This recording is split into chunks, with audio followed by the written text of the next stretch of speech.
Well, Balsa Man finally did finish cleaning up last night. Oh my God, you should see the chips. We had two garbage bags of chips. Anyway, here's one of the points I want to make today. And today we're going to try to, it's kind of rainy out there, so I'm probably going to have to do a little bit of the painting in the house. This stuff's been sitting here a week, 10 days. It's obviously better if you could let it sit, 2-3 weeks even. The longer it dries, the easier it'll sand. We're going to start the sanding operation on this today. We also want to start, and I did the letters on the end of the last tape, got a little bit of clear, but I really have to get maybe 4 or 5 coats on the whole wing here, and then of course get the clear on the whole mainframe. That's one of the next things. This experimental lettering looks like, well, right now I'm happy with it. Ask me at the end of the year. Ask me when everybody's throwing gold leaf stuff at me during the Nats. I don't know. We'll find out more of that later. But we want to start getting some of the clear on here. That's the next part of this job, and until we actually get some clear on here, we can't really sand it down, so let's spray some clear.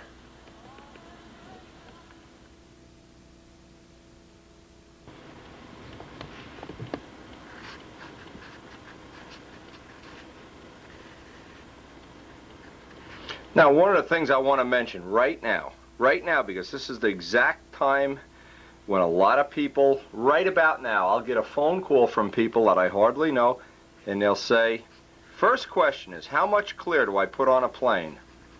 Well, let's do this. We've done this before, but this is a good time to remind each other and to remember. We're going to only deal with light coat. Okay, if we're going to do this light coat finish, we need to have 2 quarts. And this applies to light coat only. We also need to have 2 quarts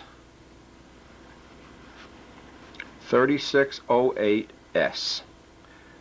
Now, even though this sounds real simple, boy, can this get confusing when you try to describe it over the phone. So rather than describe it over the phone, this is now going to be a permanent part of the video library. Clear coats. This all together is going to become, and I've already done this off camera because this can be a time-consuming thing.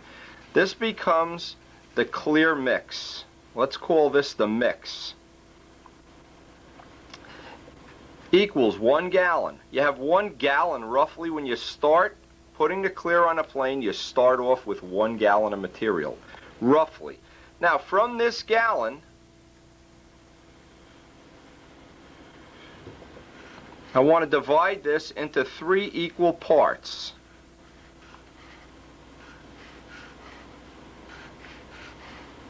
Now, one part, and this is the part we've already done. This has already been done on the video, and we're already finished with it. This is edges,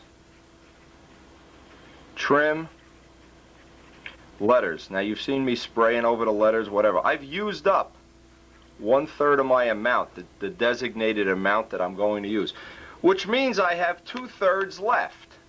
Now these 2/3, and needless to say, you can add as much thinner to this as you want, or as you have to keep it from blushing, but you never add more dope. At no point in time do you add more dope to this. Now the two quarts that are left, these I combine back together into a mix.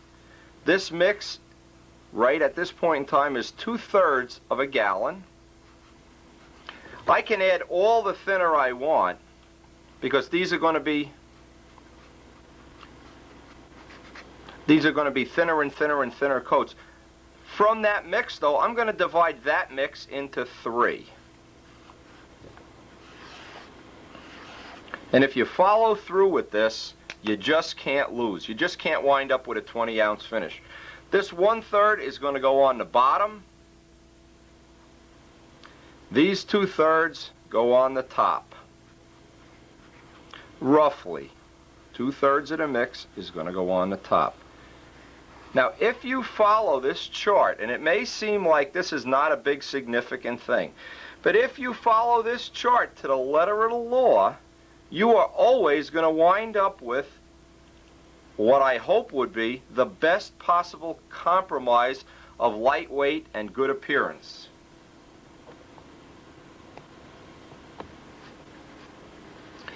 Tips. These are tips that definitely will help you every time, every part of the way. Spray from 25 to 20 psi. Drain your compressor. The little water cock on the bottom of the compressor, drain it regularly. Because what happens, what'll happen in the course of spraying a plane, and all the spraying that we've already done, we've picked up moisture and it's all trapped in that compressor right now. Well, before you, any clear coat you want to drain anytime you spray clear. But specifically now, because now is when you'll see the fog. You'll avoid the fog. Get rid of the fog. Lose the fog. Add thinner. So what that means, now I went through this up at Scott Smith's house. The first coat of clear we put on, first coat, relatively dry. Maybe 50-50, 50-50, maybe 60-40, more thinner than paint. Well, the next coat, once we seal up the letrosets and the lettering, the next coat, maybe 65% thinner, 35 paint. The next coat, maybe, and these are just rough numbers, 70 thinner, 30 paint. Well, toward the very end, after we start wet sanding, now we'd sand about in here with 600. We want a real thin coat. Maybe we'd even go to 25-75. We'll really start getting the last couple of coats. We'll be at almost the thinnest we can possibly make the material, and just enough, only enough that we can bury up all our paint lines, bury the letrosets where all the little letrosets stick up. Once we get that all done, once we're in that position that everything is smooth to the touch, everything, there's not one ripple in the whole plane, then the whole thing is going to get sanded out smooth with 600 or 1200. Now here's where you have the big choice. If you're really in a rush and you're not really concerned with front row appearance and you really, time is a factor, 600 is perfectly adequate and you'll get a nice finish. But if you take the extra time and the extra energy to sand everything at this point in time with 1200, it's going to be awesome. Now the reason is the 600 leaves microscopic scratches in the paint that even after it's buffed, you will still see from time to time scratches. 1200 leaves no scratches. So my feeling is, and because what I'm going to try to do here is I'm going to try to do this. I'm always trying to get my plane up in the front row. I'm going to spend the extra time and energy to do it with 1200.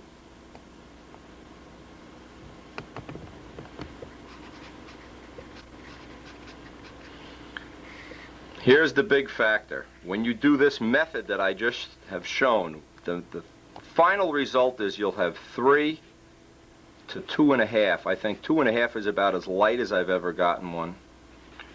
3 is if you almost don't buff at all.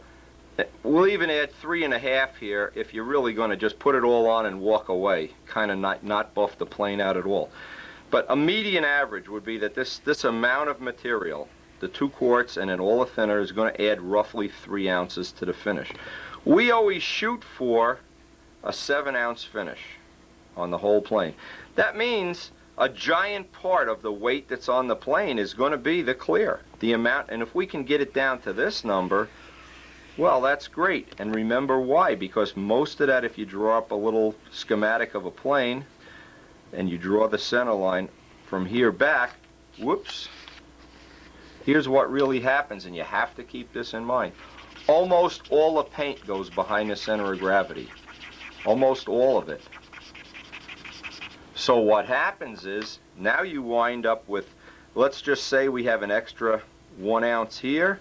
You wind up, because the moment arm is much shorter, you either wind up needing a very heavy nose weight, muffler, motor, lead under the backplate, spinner, carbon prop. Any number of anything up here, the rough ratio is about 1.8. If you add an ounce back here, you need 1.8 up in the front to get it to balance right back at the CG that we're shooting for. So very, very significant thing. You can't just blow paint on and just ignore the weight.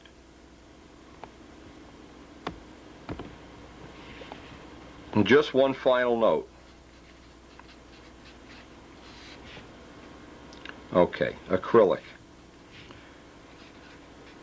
3-to-1. Now, here's the way you would, if you decide you want to use acrylic, okay, 380S is usually, DuPont 380S is the code number, but any acrylic lacquer is 3 times heavier, goes on 3 times thicker than dope. That's not all bad, and I've done many planes with acrylic. The downside is you don't put the same amount on as dope, so you take that chart and divide everything. In other words, when you divide everything by 3-to-1, well, what it means is you don't start off with a gallon of material. You start off with 1/3 of a gallon, 50-50. You divide everything by 3 when you want to use acrylic. Use the same system, divide by 3. That'll save, you'll probably wind up a little bit heavier. It's a lot easier to buff out acrylic, and it's a lot easier to blow on 10 ounces of it and ruin a whole plane if you're not careful. Also, note for acrylic. Now, with dope, I haven't even mentioned this, in all the mixes, Flexol, all acrylic lacquer, you must, it's not an option, put Flexol. Fisheye killer, acrylic. Fisheye killer is an absolute must. Acrylic fisheyes like crazy. Fisheye, Flexol in the acrylic, divide by 3. You'll probably come out near what the dope finish is, but my feeling is the dope finish will be just a little bit nicer in the long run. It'll have a little better longevity.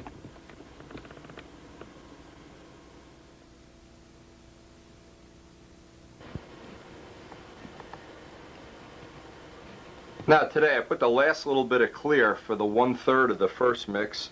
Put the last little bit over the letters and over all the little lines and everything. That 1/3 is now gone.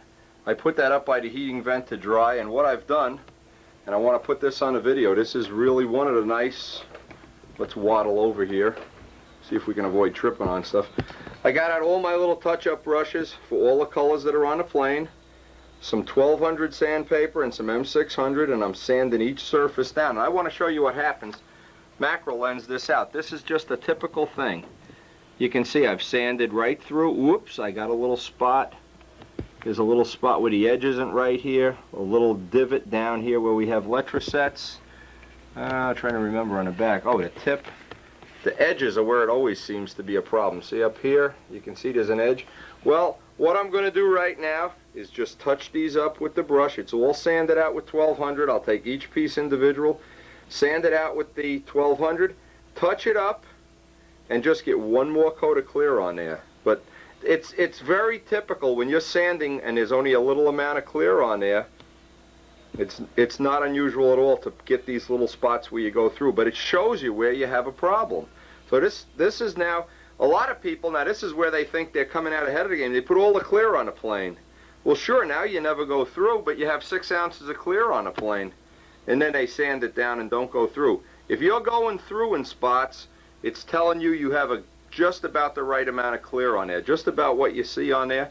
And now with 1 or 2 more coats on top of that and buffed out, you will not come through the spots. You'll have that perfect finish and it won't be too heavy.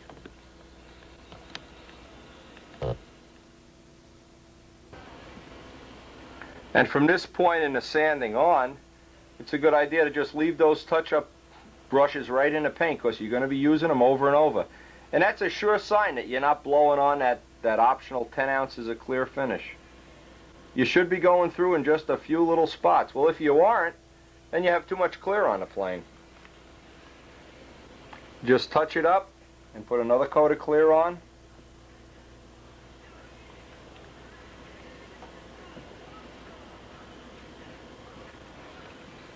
See, this is what's nice about hat. Now, usually you'll go through on the edges too. That's another prime spot.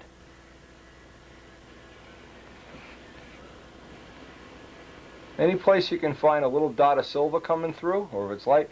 If it's a big giant spot, obviously you want to mask it off and spray it. But just for what we've just shown here, these little tiny spots, this is fine. And of course an ink pen is great for touching up the black.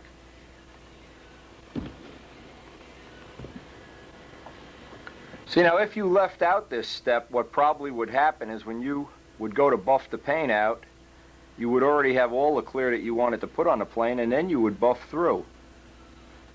No, I'm sure you've seen beautiful front row planes with a big buff through right on a cap strip or something, and I've had my share of them. But this gives you a fighting chance of getting these spots touched up to the point where the last coat of clear will just cover them up.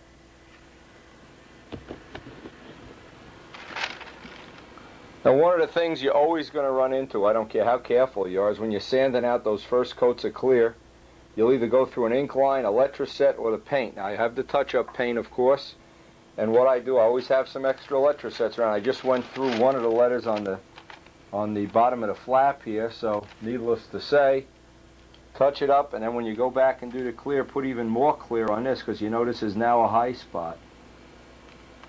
And relining them up can be a little bit of a job. But you know what happens if you start out a job like this and you think, well, somebody who's an expert, but they never have that problem, they never have that problem. Yeah, well, what happens, you get real frustrated. Believe me, everybody that does this has the same exact problems.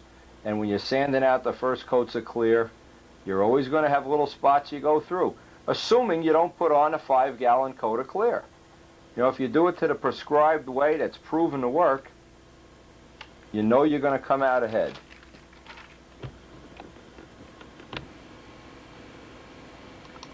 Now this one in particular, I went through on the black on the edge. Whenever you go through black, it's real easy. Just do it with ink. Then you don't have any paint buildup, and it usually will lay right down pretty good. You don't get any extra clear around it that way.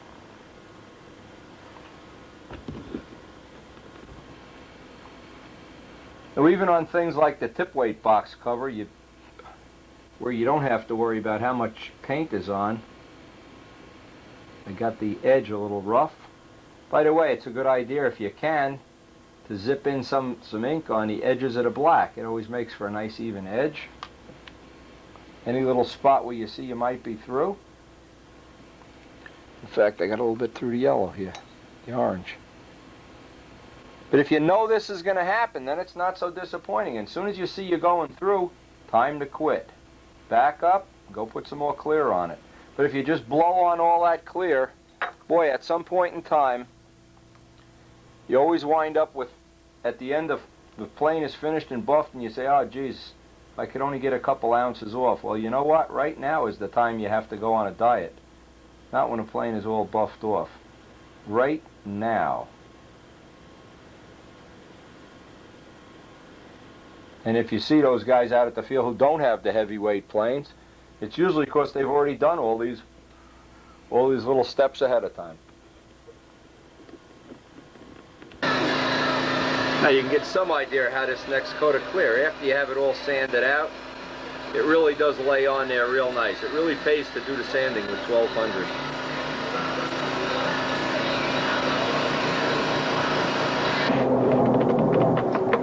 Now we're outside here and we just want to put this on video. When you're building these high-tech models, you have to have high-tech tooling.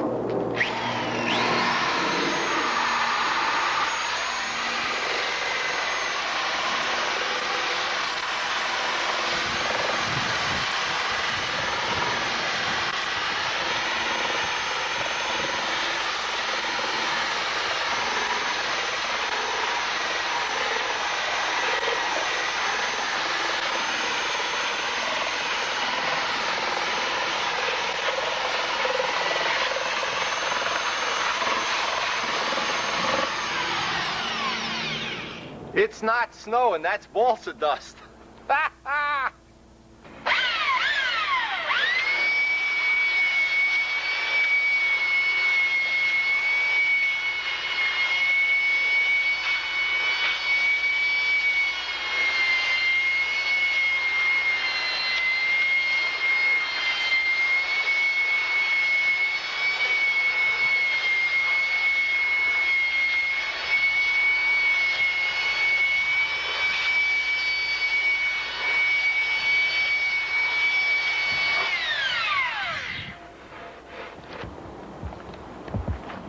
Oh, back into the house where it's nice and warm. There's heat.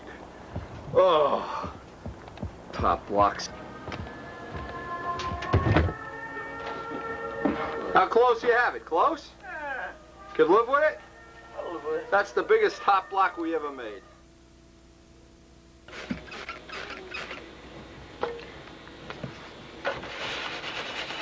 Now today I want to spray some more clear on this, but I just want to go over the letters ever so gently with 1200 paper. Just pick up all the rough spots. And any spot that looks like it needs to be touched up now, this is the perfect time to do it. Because once we bury this in clear, we don't want to have to do a lot of touch-ups. You can see that the M600 is turning black from with picking up the high spots on the ink. Now, as soon as I get that, what I want to do is go down here real carefully now. Touch up any of the ink.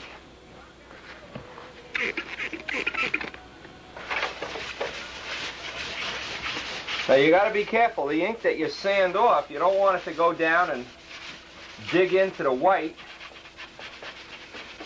Just be real careful. Keep each panel careful. That looks good. Now I'm going to take out the, let's see what number this is, an 060 pen. Touch up any spots that look like they need it.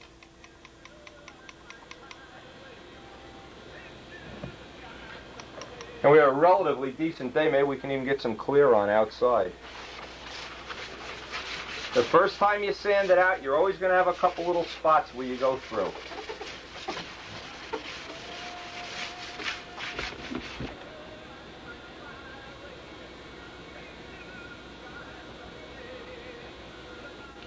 And you'll see now that you've sanded it down just a little bit, the ink goes on real nice and smooth.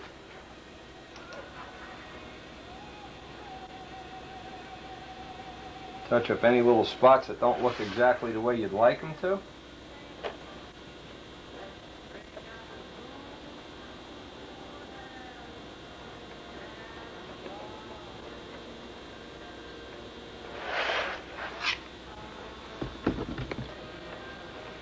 So here's where having the plywood letters is real handy. We want to redo this edge.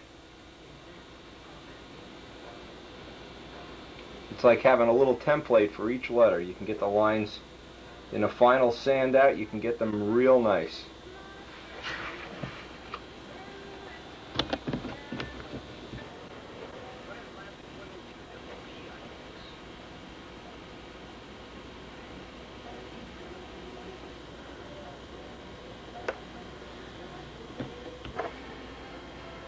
Now I got a little bit of touch-up, gold touch-up paint that I can get, and there's a couple little spots here that just aren't perfect.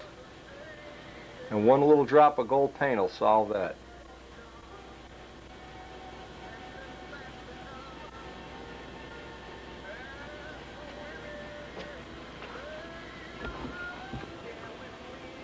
There's also a couple of spots where I want to touch up the white here. I seem to have gotten some nice little fingerprints on it.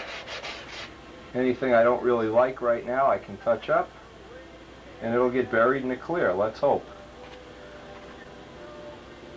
And it's that constant touching up that gets you, hopefully, you know, always the word hopefully, gets you to the point where when you look at it, at appearance judging or whatever, it's very difficult to find a mistake. That's what we're hopefully going to end up with, a plane with very few mistakes.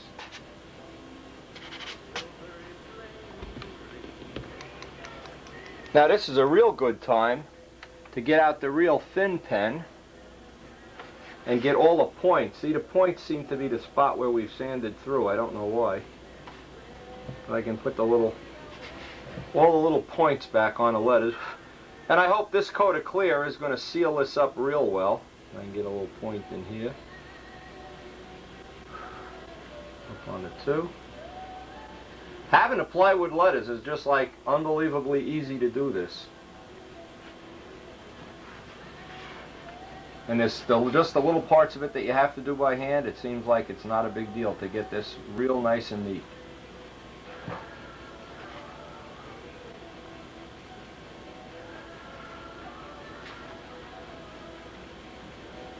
You want to put all the pens on with the thinnest, all the thin lines on with that real thin pen. In fact, I'll tell you the truth, I have a pen that's even thinner than this I could try. When I get to the top, I'll try that. And then, of course, the next step is going to be to bury this back in clear.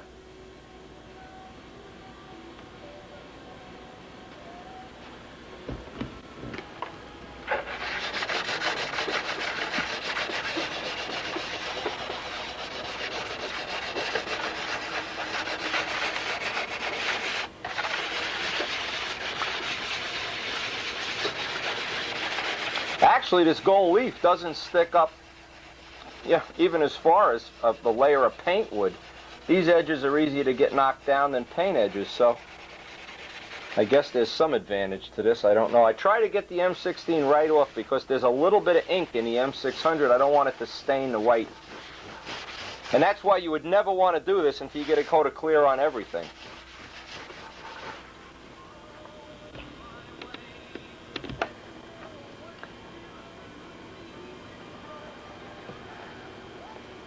As I said before, the whole key here to making this low skill is just having these plywood letters with nice clean edges. It's almost like mechanical drawing then after that. There's very little artwork involved. Now while I'm having that edge, I can also true up this edge. I'm looking for all the edges that I can get in one stroke here. Let it dry before I move the template. Now this is where it's the biggest help of all when you have complex curves like this, like you have in the word itself. And needless to say, always make sure it's dead dry before you go moving a template so you don't smear the ink. Learn as you go here.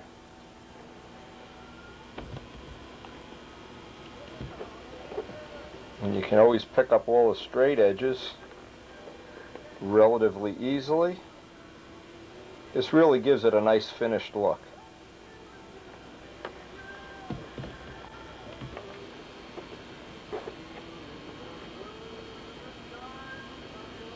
Now we're just about done with this side. We'll flip this over, do the top, and try to get this outside and get some clear on it to dry.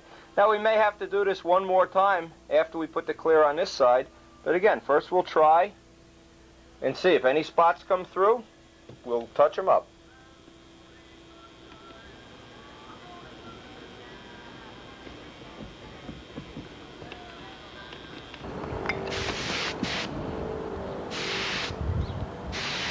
Now, even though it's cool out here, I'm going to try to get some clear over those numbers. Cool, it's cold. Brr.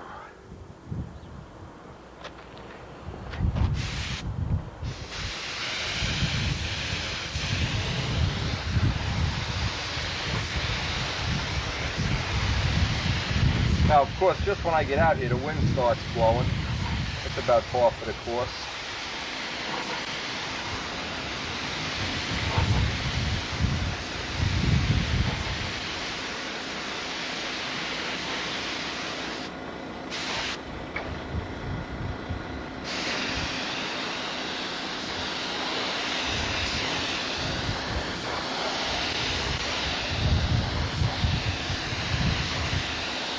Boy, these numbers really look nice out in the sun here.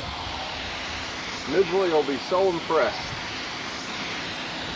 Midgley, you better be impressed. Whoa, there goes the wind. Whoa.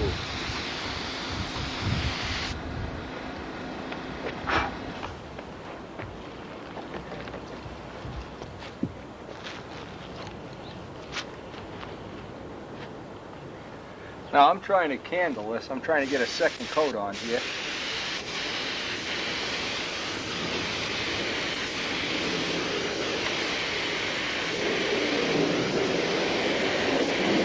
I added a little bit of thinner to this mix. It's just a little bit thinner.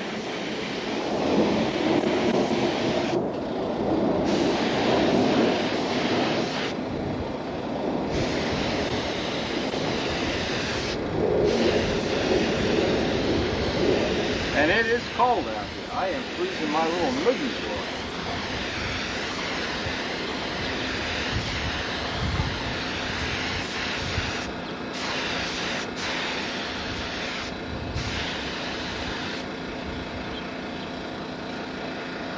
Again, the reason for doing this, I don't want to spray this much inside the house. That's the whole deal.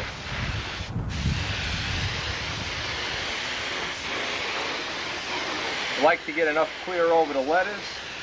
I don't know if you can see how these are shining in the sun. They really picks up the light nice. I just hope Bob Lampione will be impressed. Trying to get as much clear as I can over the tissue areas.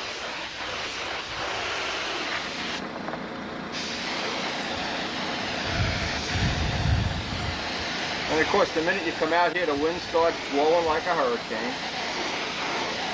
Just can't seem to get a break on this.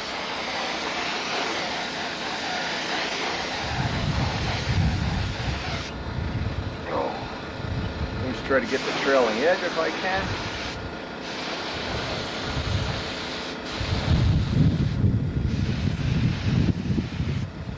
Whoa! Whoa! Whoa! Don't float.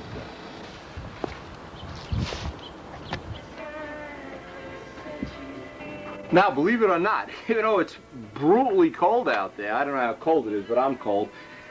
I got 2 nice coats of clear on there drying up. I turned the heat up in the house to 90, so just let the hot air dry it up. About an hour between coats. While I'm waiting out this last hour, I'll do all the little parts, the flaps and elevators and everything, so I'm not prone to rush it. At least an hour between coats. I have a lot of thinner in the paint and painting in cold weather, and then bringing it into the house, it looks like it's drying right up, like just exactly perfect. So anyway, maybe we lucked out weather-wise and it's low humidity today or whatever, but going to get some more on all these little parts. Try to get 1 more coat of clear. I'll have 3 coats of clear over the letters, and then I can get busy sanding everything down with 1200.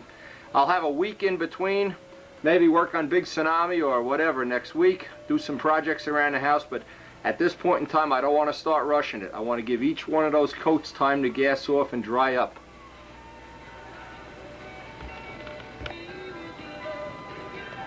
Now I just got a coat of clear on here. I'm going to do the parts. I'll do them off camera, but the paint's really laying down nice here. This will dry up nice.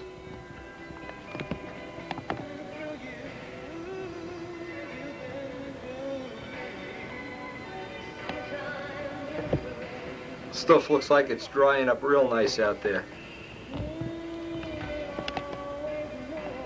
What's the PLJ difference? Okay, so to end this session today, I did get the...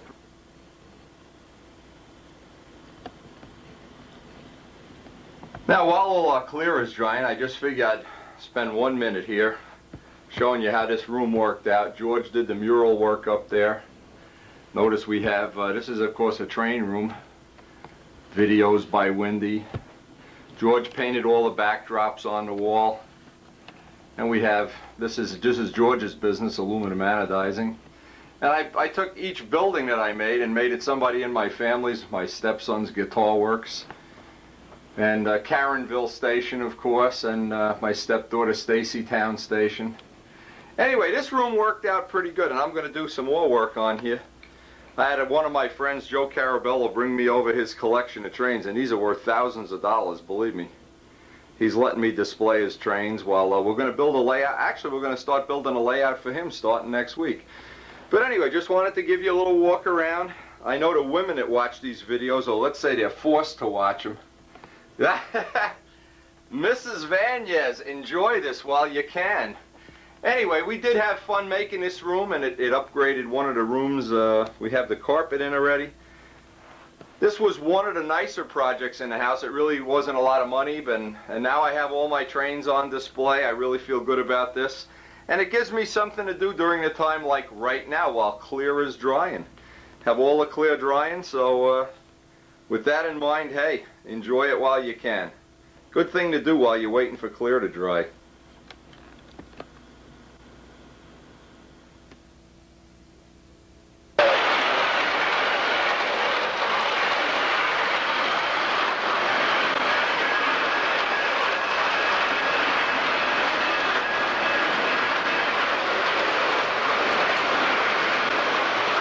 Right here you have Midgley's business, Welch Fluorocarbon. Hey Dave, check it out.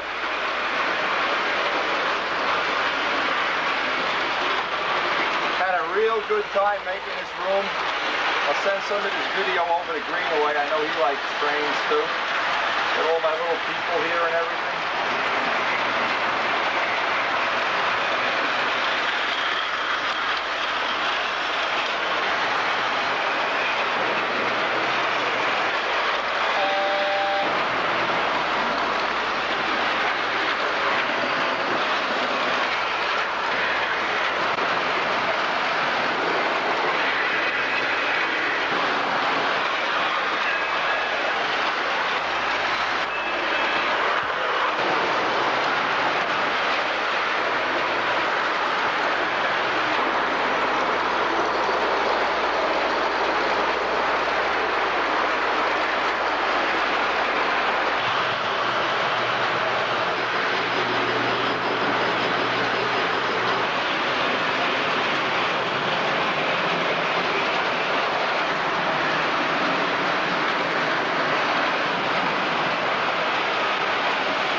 Now, I know what you're probably saying is, what's the purpose of all this? I like model planes. Well, the purpose of this is, a long time ago, my best friend, one of my best friends, Dave Midgley, gave me some good advice to get your life in balance. And not only to have one hobby that dominates your life, but have many interests, including my family. And this is one of the things I've tried to do, is spread out a little bit. Not only enjoy the hobby of model planes and enjoy all the interactions we have, trying to constantly out-gold leaf each other, but also to enjoy working on my house, which I've done with George, and enjoy other little interests and hobbies, and this has certainly been one of them, so I hope you've not minded sharing it with me. Back to model planes.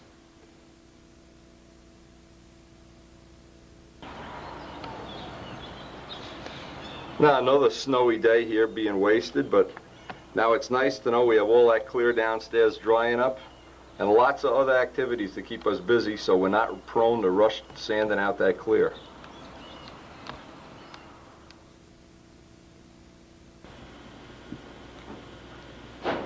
Now, there was a purpose to this, and a very serious purpose to this last 4 or 5 minutes of video. You can see I've got all my stuff out here drying, and it's drying right under a heating vent here in the shop. The whole mainframe's over there drying under another heating vent. There's a purpose to all this. And I have to tell you, one of the things I've made mistakes in the past is I'd wait 1 or 2 days after spraying up some clear like this and sand it out, and it will sand out, and you can even to some degree buff it out. But what happens is then a month later it kind of wrinkles up and it re-shrinks, because what's happening to the material now as it sits here in this time frame, this time window of maybe the next week or so, the paint is constantly shrinking. And when you sand it out, and it expands back, shrinks, you're going to see that you've got little bits of up and down, up and down. You're doubling or tripling the amount of work that you have to do to get the finish that you're really looking for. I know the Borelli finish or whatever we want to put on this. So my suggestion is, when you get to this point in the plane, now another thing we could be making landing gear, we could be doing several other things here, other little tidbits, making up some propellers, get the gas tank ready. Put the tank vents. There's a lot of stuff still left to do, but not to rush this part of the clear. This part of it, if you can just learn that off of this tape, once you get most of or all of the clear on the plane, let it sit. The longer you can let it sit, the better. I'd say the minimum is a week before it's going to be meaningful to sand it out. So that's the best tip I can give you.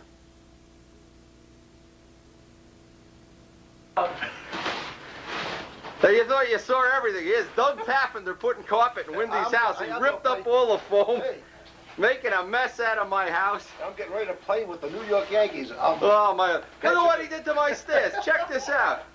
Look at what he did. Mickey, look at this. He ripped all my carpet off the stairs. I don't believe it. I could use the foam in the Oh, man, I'm telling Bobby Hunt on you. Oh, don't do that. Oh, no, Mr. Bill.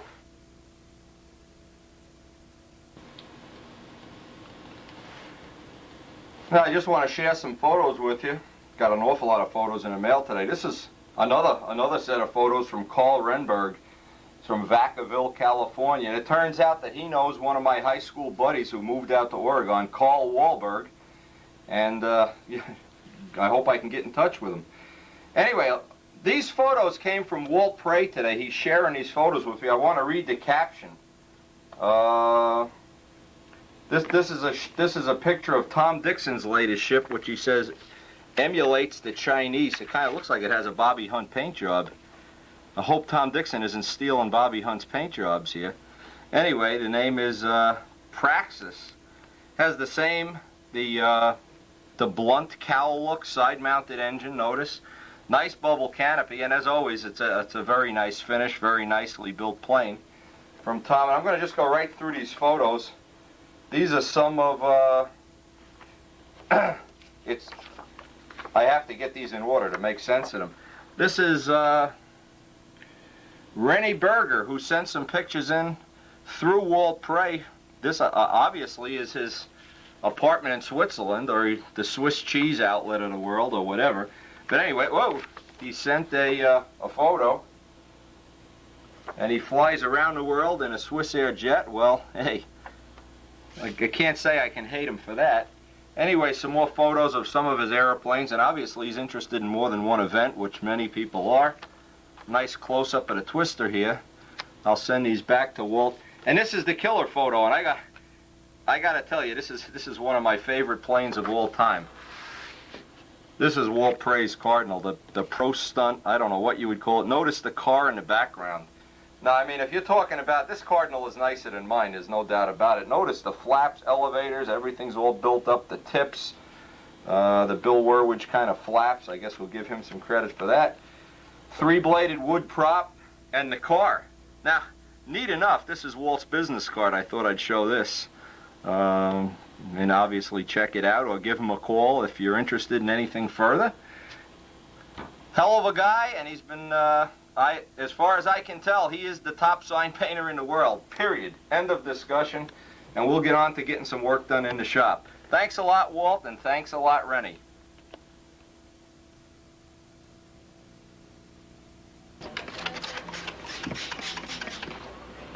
Now, after a couple of really eventful days of working on this house, we have the carpeting finished upstairs. Doug Taffender was here for a day.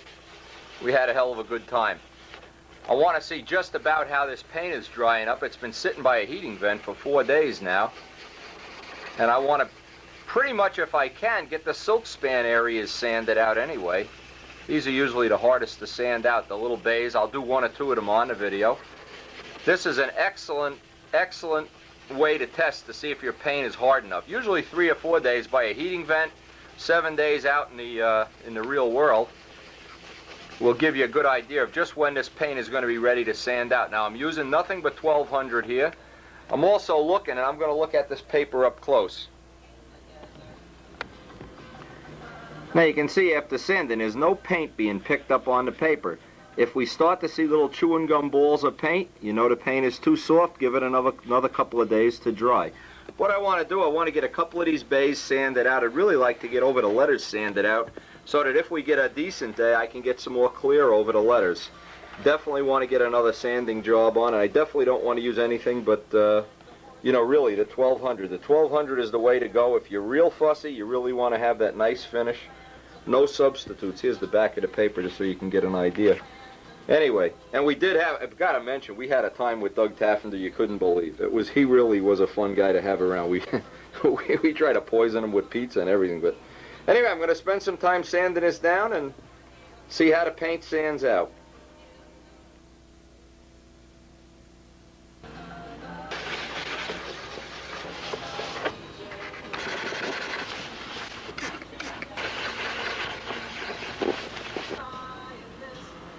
I like to get this on the mackerel, and then you can get an idea of just I've got almost all of the mountaintop shaved down just a little bit because I see I'm going through on the cap strips a little bit, then I stop.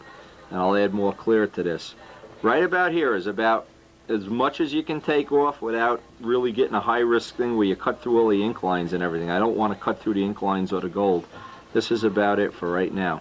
So I'll do the rest of this, I'll get the rest of this whole thing here. Just get as much as I can off camera done. We'll come back to this maybe a little later on when we're getting some more of the sanding caught up here.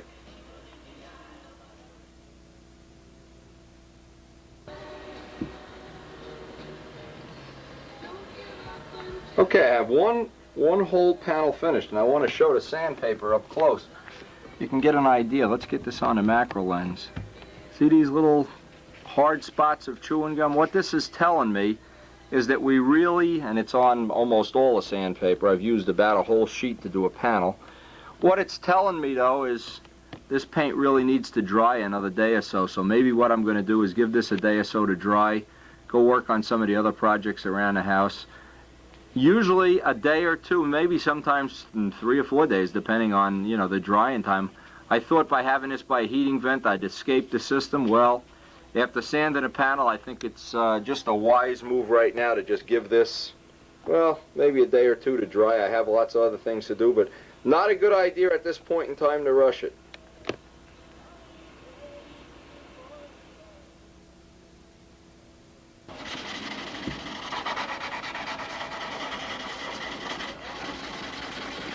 Not this afternoon, it looks like, and again, this thing has been sitting up by a heating vent. It looks like we're in a little bit better shape, paint-wise. I got one of the other panels sanded out, one of the wing panels, and I'm trying to get at the tail here, try to get some time sanding this out.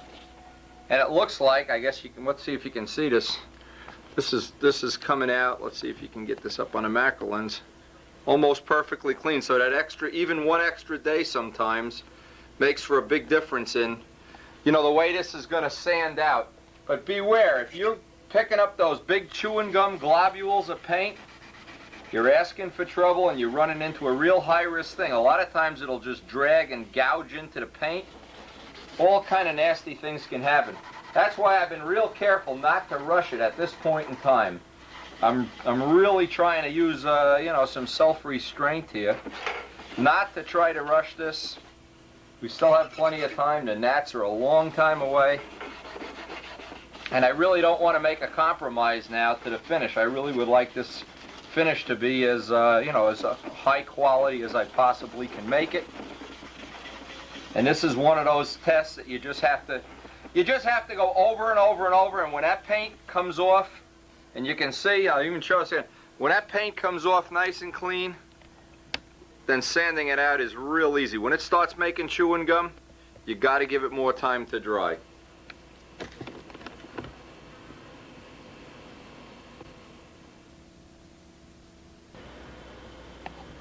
Now, I don't know if you can notice right here, we're picking up little spots of red paint in this sand out. And what that is I'm hitting the edge. You want to really be careful. I mean, even though I've sprayed extra clear on the edges, when I kiss these edges or get in by the fillets here, everywhere there's a 90-degree edge. Remember, all through the building I was trying to be very careful to radius all those edges off. Well, now I want to be doubly careful, and if I happen to sand through, needless to say, I'll touch it up. But I'm really being real slow and easy with the edges. Oh, President Nixon, I'll be right there. My God, I can't live without me. Unbelievable.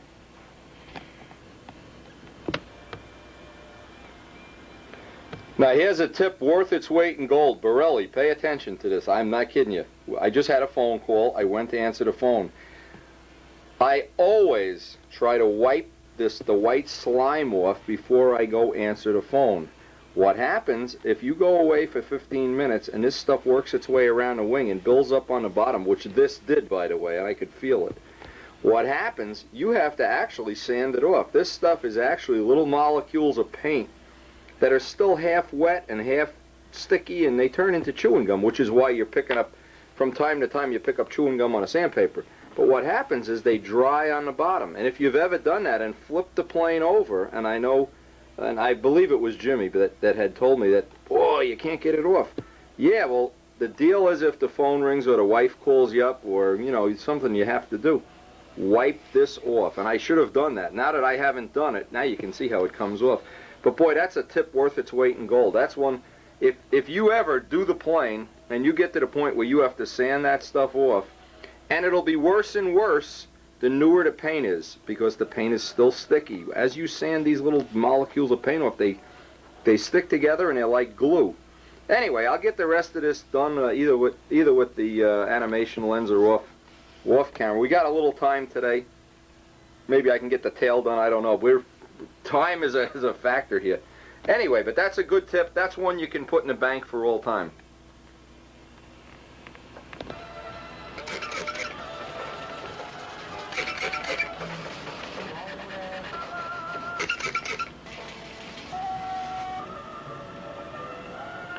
You can see here how I've tried to be real careful around the corners and the edges. I've got this sanded to where you can't even feel a stripe, but as you get near the corner, now I'm going to very carefully, just very gingerly, just touch that edge. Because it's very easy to go through that corner. That's one of the corners I've been trying to radius. Try to keep that smooth radius. So you see a nice glint of light going up and down there when you take this out in the sun.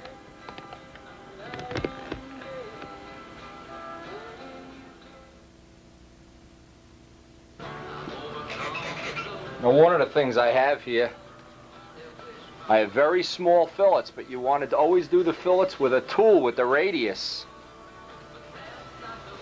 And I've taken, this is a piece of plywood with some sandpaper on it just to get the radius right and work into that little fillet area. Work all those little angles.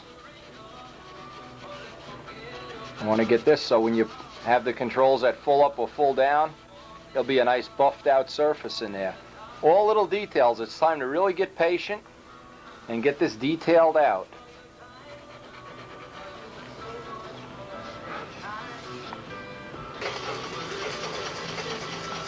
Now I'm trying to work out toward this edge and then just dress the edge off without picking up the corner. I like to leave all the material, and I can see I'm almost going through here, so that's about all I can do now. In fact, I've gone through so much I'm going to have to touch it up. But it's okay. As you go, we have the jaws of touch-up open. You go through in a spot. We're going to put more clear on top of this. It'll get buried. You can sand it and buff it out. Now you can see the little edge here. I'm going to try to, I don't know if you're going to be able to see this with the macro lenses. Little spots where the paint's getting thin, I'll just touch that with the paintbrush. I have the jaws open here while I'm doing this. And I got a little spot out here I have to touch up and a little piece on the white. So I'll do all the touch up here and then go on to the other side.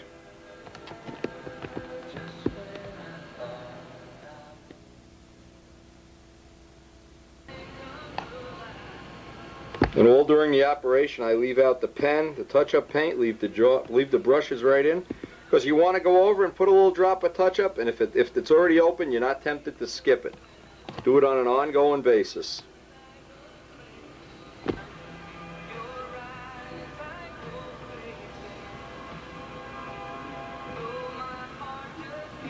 And no matter how careful you are, no matter how careful I am anyway, there's always little spots where you need to be touched up.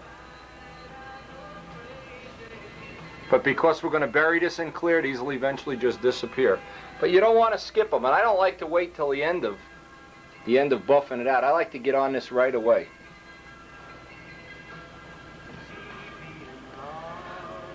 Now, there's another important point here. I know there's some people out there saying, oh man, this touching up is a pain in the ass. Well, what happens if you never sand through and have to touch up little spots, you usually wind up with a 12-ounce or 15-ounce finish. To keep that finish as light as possible, it's like hollowing a block out. And when you're constantly going through, you know you've got most of the material out. Well, when you know you're going through in spots, you know you really have the minimum amount of paint on there. And keeping a finish light means you can make the airframe out of better quality wood, a little more heavy duty, get a little bit better motor run, not have to drill holes in a belt crank or anything crazy. You'll probably have a better plane.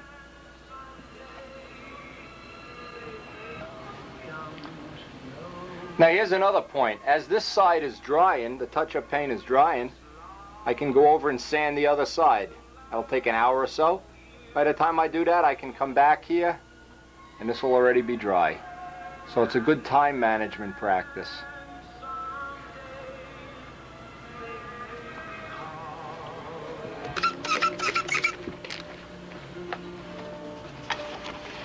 Again, one side is drying up and now I can pick up on the other side. Now, whenever you have triple stripes like this or multiple paint things, it's always good to sand at a 90 degree if you possibly can, if it's convenient. Sand on a bit of a 45 degree angle one way, 45 the other way. This way, any scratches you do leave, you won't have the thinner go in there and loosen everything all up.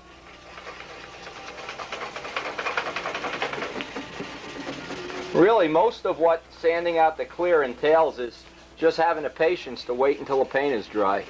Not trying to hurry things along, get impatient.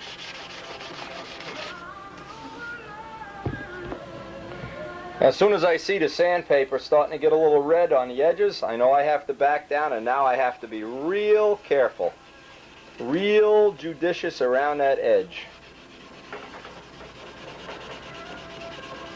And that's usually where you see somebody that rushed, is they have all the little edges buffed through, and an otherwise beautiful plane starts to look amateurish, loses that Ski Dombrowski Pro look.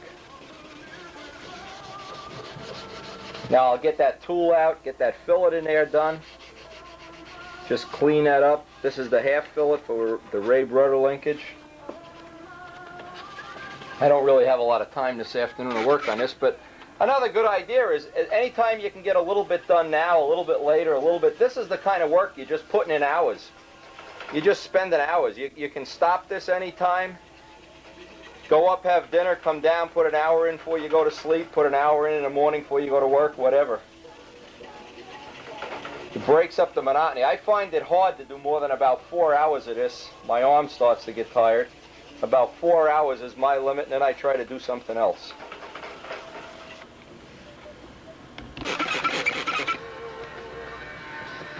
Now, in sanding out the rudder, I want to be real careful. I don't want to cut that edge where the fillet ends.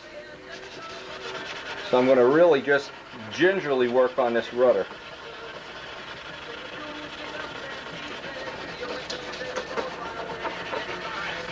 Again, I'm getting near working on this for 4 hours, and my arms are getting tired already, so I don't know how much more of this we're going to get done today, but again, you don't have to do it all in one piece. That's a mistake. That's when you get impatient when you try to do this. You're not going to buff out a plane or sand it out all in one sitting. I mean, I can't imagine that anybody can do that.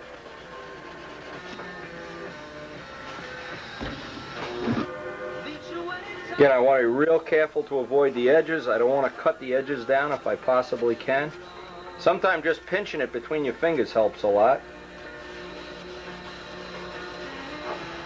You'll find all your own personal little tricks in doing this. Now, I made up a little tool here, a little piece of soft balsa wood. I wasn't happy with the way that plywood was cutting the fillet in. And now that I'm up on the rudder, I can work from the rudder down into that fillet.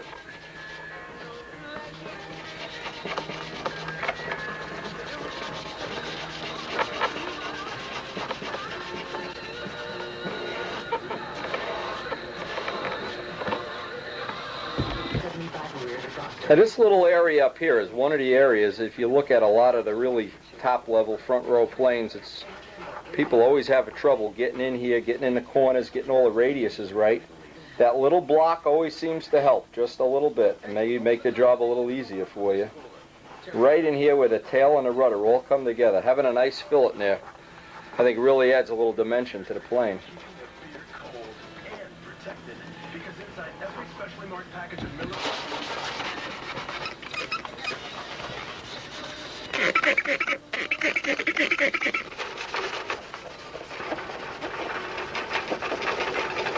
Now I'm trying to be real careful around the canopy. I've got about 4 or 5 coats of clear on the canopy, but I want to get that edge real nice. Just feathering it in and trying to go against the stripes 90 degrees and work my way right down into the fillet.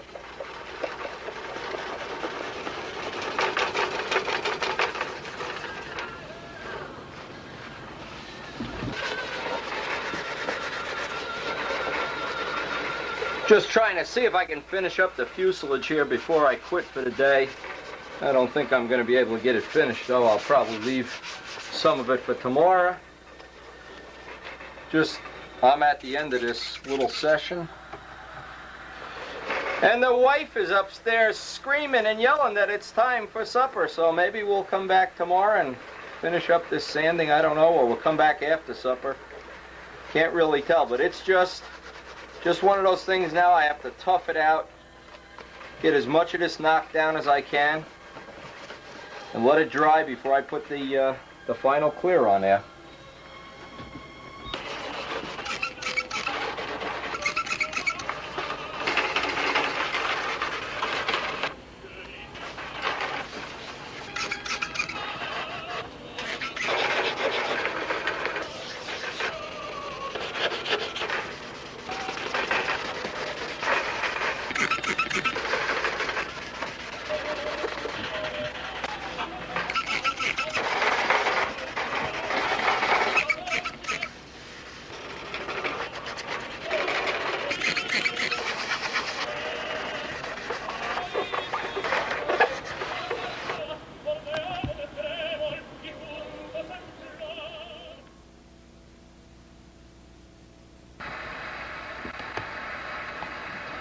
Well, that's about all the fun I can take for one day. I got all the touch-up jaws. I'll seal them all up.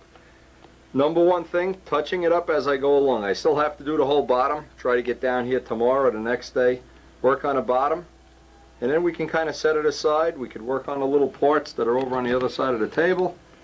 We got plenty of other little things to do here.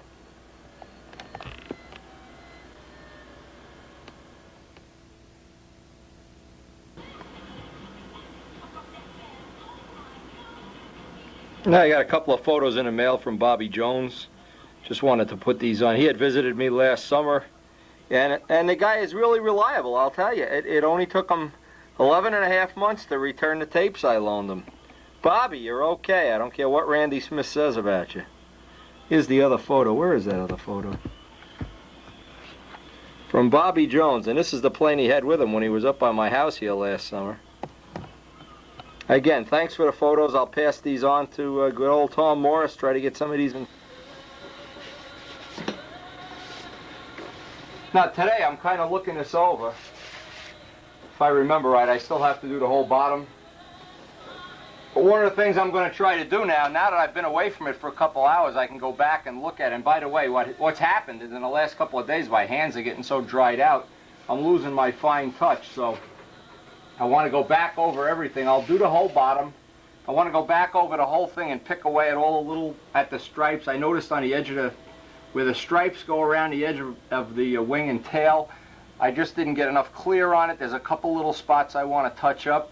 But again, once your hands get beyond a certain point of being dry, now my hands have been in this stuff for the last 2 or 3 days, and they're pretty dry to begin with. I noticed they're really getting cracked up.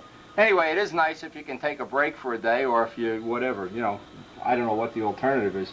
But I want to go back and pick away at this. I'd hope by the end of this session I'll have the whole plane, at least the main frame, sanded down, smooth, and I can then go back and touch up all the little spots and go back with some clear. On all the spots where I see I'm a little light on the clear, on the edges, that's where I seem to be sanding through. So let me get the old hands dirty again.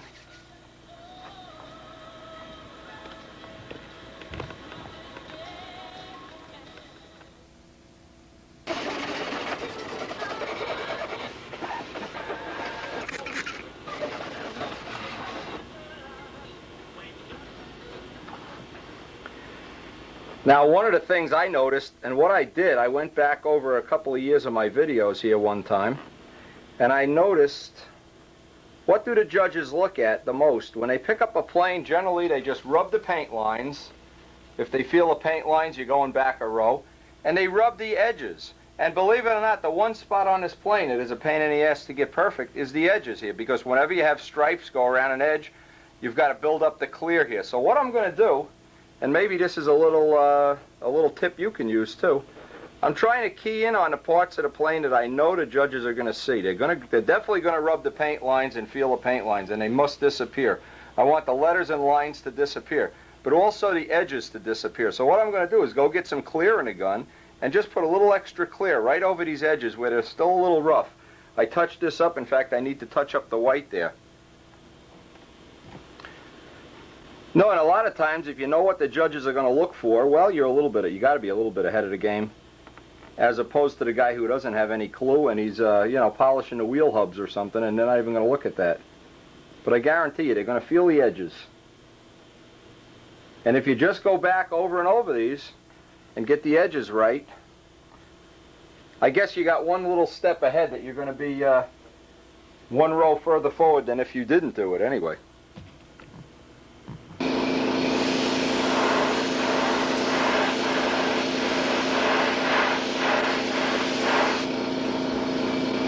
I had gone through on a trailing edge, so I may as well get a little clear on that too. Just let it sit on there.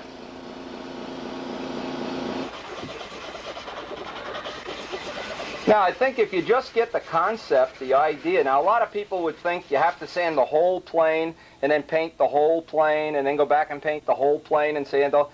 If you do this in spots, if it's kind of an extension of doing the silver first on the wing and tail, I think you'll benefit from, from watching the videos more, and you'll understand. Now, obviously, there's other ways to do this, but this is the way I have found that helps me keep the finished part of the plane light, and then I don't have to drill holes in the motor mounts, and I don't have to leave out the head bolts of the engine or make cardboard belt cranks or other crazy stuff. It allows me the luxury of getting a real nice finish without having all of the whatever people have done in the past, and I know myself even, the old do a sloppy job and just decoupage it, just keep putting clear on. Well, by doing all this work, what the benefit that you have is the finish gets knocked down and flattened down and knocked down and all touched up. All the little spots you've gone through, if you buried this all in clear, you're going to add 3-4 more ounces to the plane. And then, needless to say, you're going to need the old 4 ounces of lead in the nose. The plane's 72 ounces, and even though you win the concourse, hey, it really is not going to be a good flying plane. What I'd like to have is a plane that's in contention for the concourse, but the weight is reasonable. I want to be under 70 ounces with this plane when we're done, and have the really nice finish. So, and the only way I know that I can do that, believe me when I tell you, it's this back and forth, touch it up, back and forth, touch it up. It's a lot of extra work, but you'll always wind up with the minimum amount of paint on a plane, like that old 92 Cardinal at 54 ounces. Tsunami at 60, they did not have a lot of extra paint on them.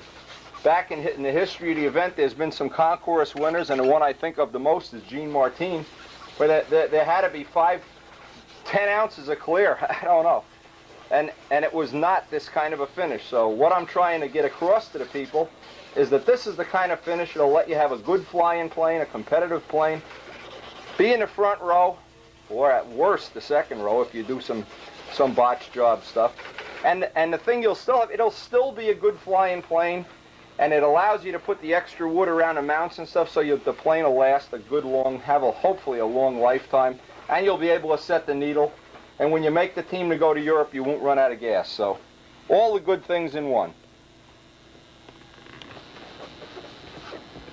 Now you can see the fillet here. I've sanded it till I've just gone through the red, and when I wipe this down, I'll just get a little thin stripe of paint in there, but it'll be flush instead of being a big bubble of extra paint. And as usual, you go right through on the edges. This is just an indication of how little paint we really have on here. We may have a lot of coats, but we don't have a lot of paint. The paint is relatively thin. It's gone on thin. And it looks like we're doing, so far in the program, we haven't built up a lot of weight. Again, I have this touch-up red paint. And I've purposely gone through just to see. Now, the reason in fillets, I don't want to build up a lot of paint in the fillets. That's why they bubble up. The more paint, the thicker the paint, the more chance they're going to bubble up. If you get it. Now, I know after I do this, I have one thin coat of red in the fillet area. The clear will blend that right in. These are all good little tricks you can put to use right away. You don't have to wait a year to figure this out. Any other spots? I'm looking around. No, looks pretty good. I think on the macro lens here you can see just about what the texture of the finish is at this point in time. That's about what we're looking for.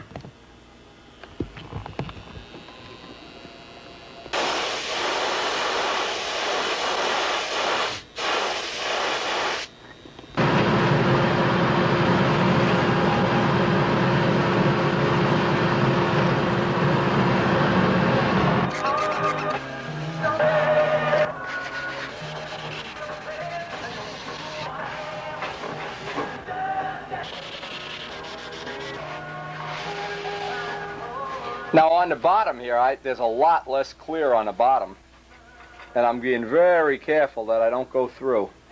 There are a couple of spots right here I started to go through right away, so this is a spot I'll have to touch up again. As soon as I get this panel done, I'll hit this with clear. But the bottom having less clear, I really am just tiptoeing through the tulips here, one panel at a time, and it's always difficult to get right in the corner. In fact, let me show that on a macro lens. Now, I don't know if we're going to be able to get this, but you can see right up against the cap strip here, there's always some little rough spot just before you get to the cap strips, especially in the corners. So I'm working into those corners on the bottom especially real carefully, because this is where, you know, we have a lot less clear. Once we get this next coat of clear on here, this should be a piece of cake to sand this down. But right now, I just have to, I'll go do this off camera. In fact, I have to do it very, very carefully. You can see where I went through here already.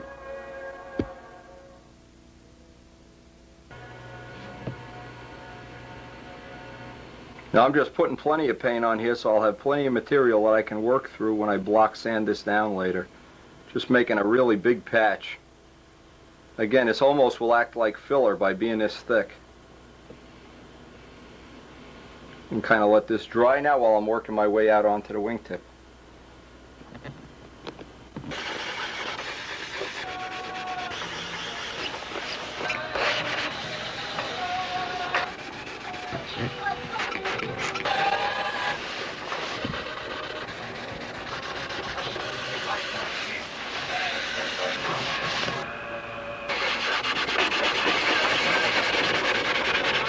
Now I'm just going to work my way down the bays here one by one. Save some footage here, they're pretty redundant. I like to do the bays first because you need a little more of a delicate touch, and usually by an hour or two into this, your arms start getting tired, and then if you can work on this leading edge in by the fuselage here. Actually, it looks good. I think we're going to finish this today for sure. Glad I said that. Now for sure something will happen anyway.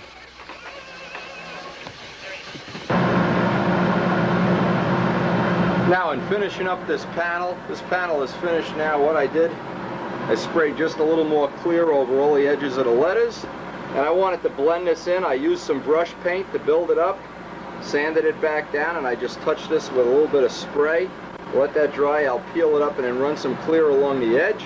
Just a little bit. Remember, what I'm trying to do here, unless you've done it this way before, it seems like, wow, this is a lot of extra work. Let me shut this off.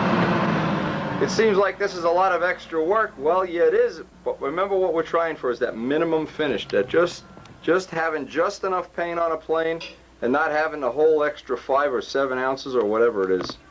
This is hard, but you always get the light finish.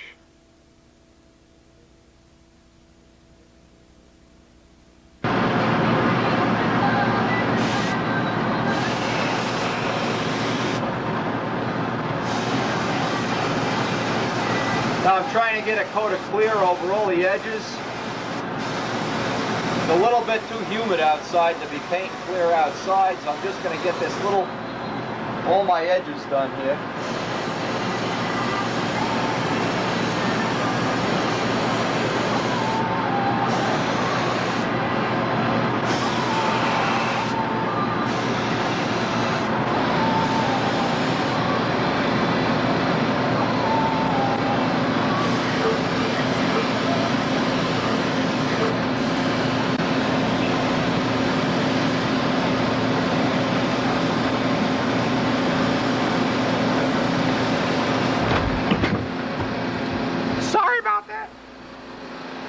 Man trips on his own camera here. Anyway, I'll get one side, just these areas here. I can hear Debbie laughing now. What an idiot, he trips on his own camera. I want to let all this dry up, then I'll flip it over and do the other side.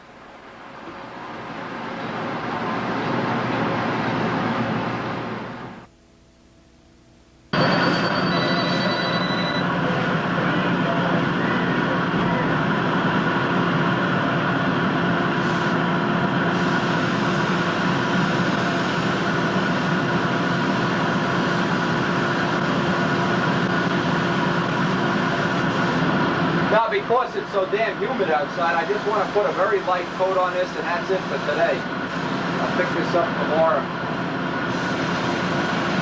You never want to rush to paint when there's humidity outside, that's for sure. Always a mistake. So I'll get this on, I'm going to put this aside to dry, and maybe we'll come back tomorrow. Maybe it'll be nice enough we can get a nice thick coat of clear. This will just be a clear on the lettering. On all the edges.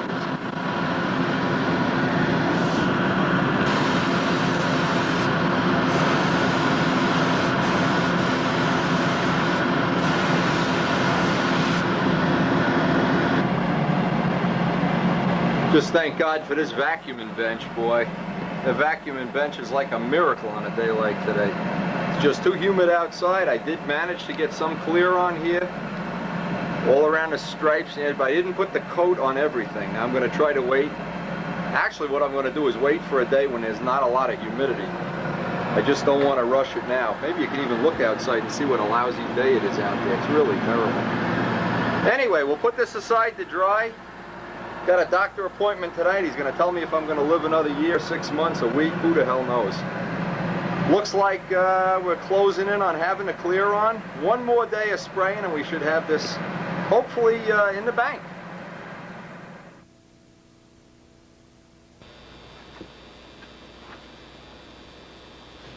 All right, now this morning, I've had this drying by the heating vent all night.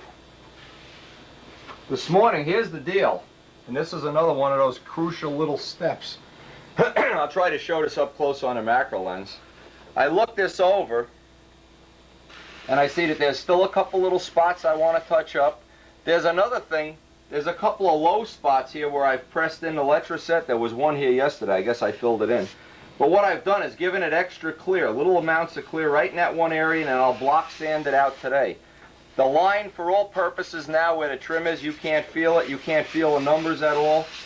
You can't feel any of this up here. It's perfectly smooth. This is really, incredibly good right now.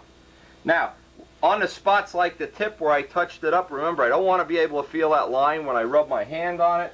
Around the cockpit, I don't want to feel any lines. I want that to be a smooth transition.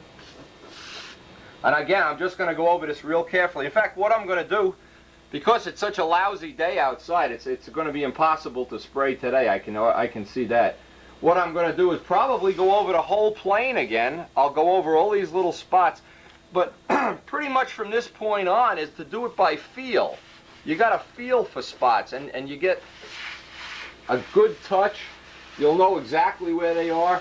I'm looking. Now, this is incredible. As we speak, now that I say this, you know I'm going to have a problem.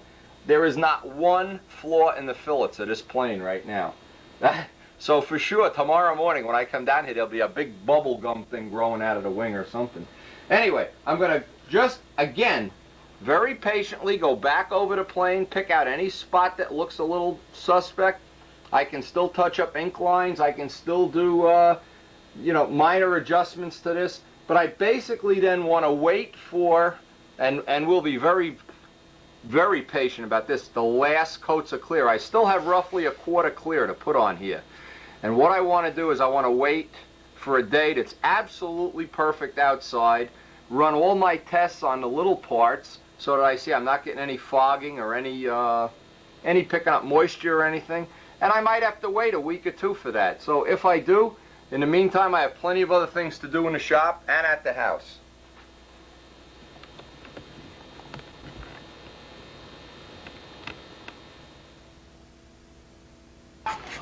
Finished off the way these things until I was my aeroplane coordination to prevent that. Let the hang from little things happen.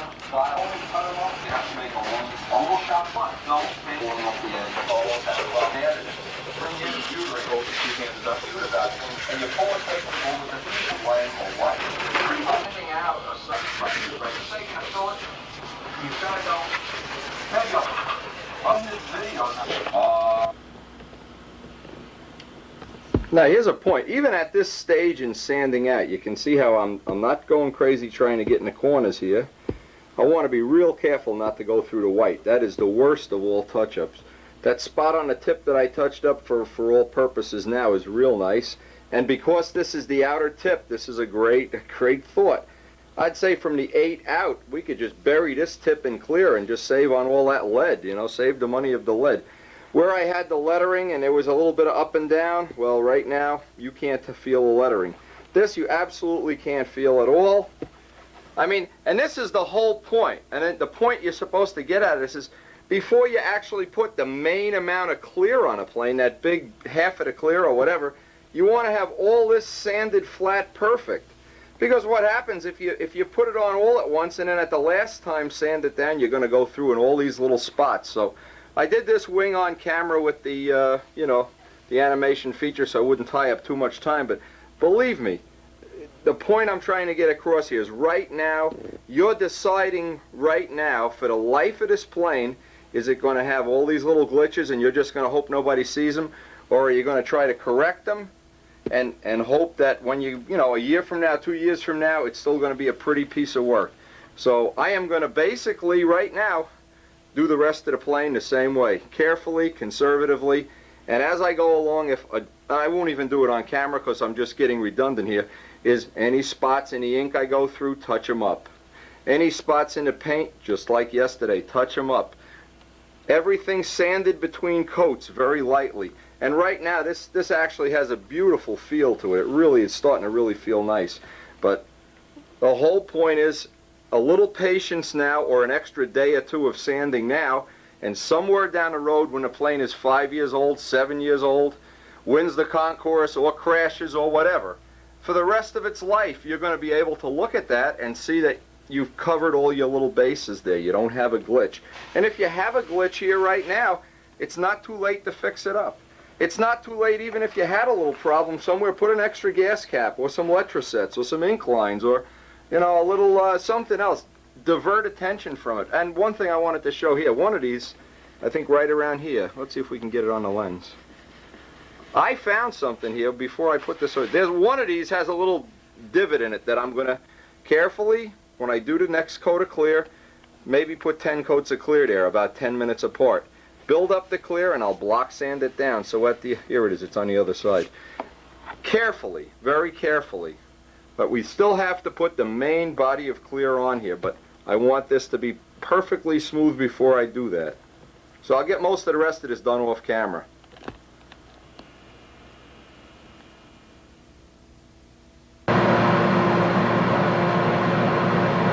Now today, I just wanted to mention one thing real quickly, real quick. We have a day out there, it's about, I guess 50 degrees. I went out to spray this morning. I don't think it's going to get any warmer than this in the next week. I went out to spray, and the paint is just fogging over just a little bit. So I ran down the chart. I didn't even have any of this in the house. Picked up a gallon of 3979S acrylic lacquer retarder. I put in about 10%, roughly 10% into the clear. Went back out, did a little test. Perfect. But believe me, if you get up much more than 10 or 15%, it gets high risk. All that's covered on that Scott Smith, the spraying seminar video. So I don't want to go back and reiterate that over and over again. Obviously, check that out. But this seemed to work real well. I got one coat on it. You can see it's drying out in the background. I got one coat on there. I have it hanging up so I kind of keep the smell out. I'm going to wait about 2 or 3 hours now anyway, and just before I finish for the day, get the what's going to amount to be, I hope, the end of the clear sprayed on. I have about 1/3 of a quart left. I'd like to get over the letters a little more, and then thin it out a little more, and just get a very light, thin coat over the whole thing, and that'll be it on the clear. I hope. I hope.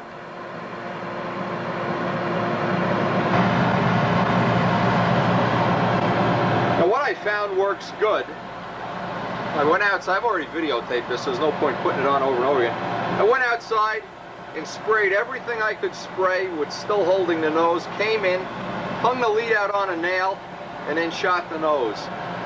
And it's probably about, I guess, 60 degrees in here. It's 50 outside, and just, you can see how much clear is left out of the original gallon of material. That's a quart container. That's about a half a quart. I'll thin that out just a little more, put that on as the last coat, and we'll be ready to put it aside to dry before buffing.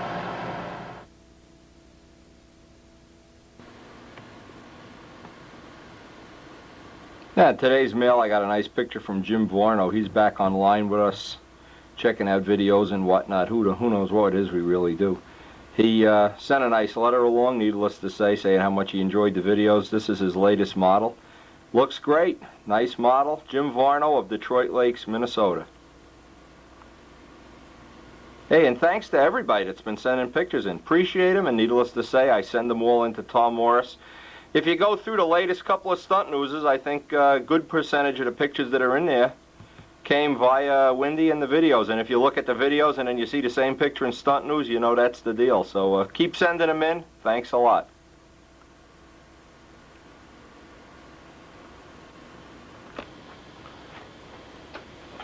Now, what I've been doing every day for the last, well, couple of days here since we've been working on this, I've been carefully taking each piece. Now, these are the pieces.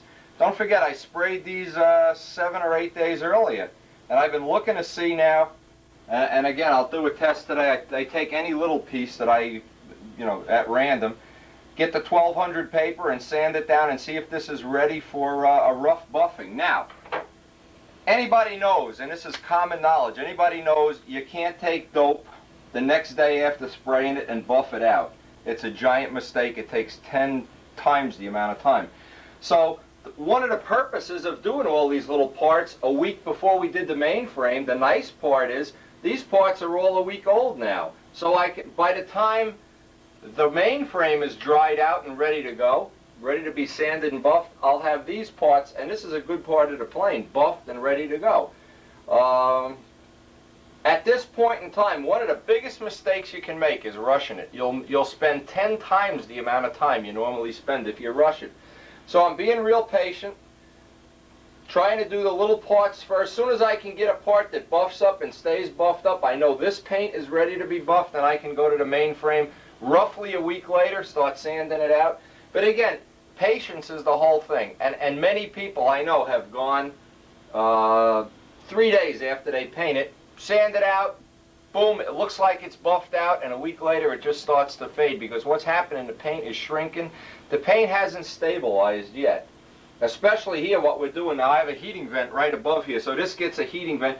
Hey, anytime you can put the dope by a heating vent, if you have air heat or if you have radiators, put a nail in the wall and hang the plane, above the radiator so it gets plenty of heat. The heat seems to help. But anyway, now the cowling, for instance, we're probably going to put some Imron over the cowling, so it's not really critical, but I'd say the minimum amount of time here that before sanding it out would be a week to 10 days. Ideally, 4 to 6 weeks, but again, we want to start building a second plane, and what I want to do to keep me from rushing into this and diving into it, what I'm going to do is little by little start making component parts for a number 2 plane. Now I want to make, if I have enough time, I want to make a clone of Mike Rogers' plane, which has some of the control modifications that Big Jim developed last year. So even if I can't finish the plane and have it ready for the Nats or the team trials, what I'd like to do is have as many of the component parts as I can use. Now I've already made the arrow shaft, the bell crank, the horns, 4 or 5 other little parts. I can make up the crutch. I can join the wing halves. I got the wing from Scotty. I can sheet the wing and get as many of the parts ready so that if I have a week, say that the shop isn't busy, I can try to get a lot of the work done on it. But planning out your work schedule so that you're not tempted to rush. And believe me, right now my little hands are itching to buff this stuff out. But I know if I do, I'm just going to spend an inordinate amount of time. So the big thing here is patience and get on with some other projects that we may or may not have. Now let me show another thing here while I'm talking about this. I have the main frame over here hanging up under a heating vent, and this is drying up real nice now. The one, I can even feel a difference between the one wing panel is a little drier than the other one. So what I'll try to do now is I'll take this upstairs, put this by a heating vent so this wing will get the heat on it all day while Karen's at work. So this one will get the heating vent at night, and obviously you can improvise here, but the heat definitely does help in drying out the paint.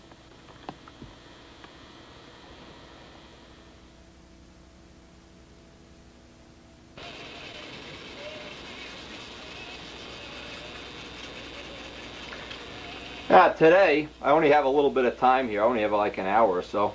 But a couple of good tips I can give you right now. I took some 1200 paper and a little bit of the M600 trying to scratch up the paint and see just how hard it is.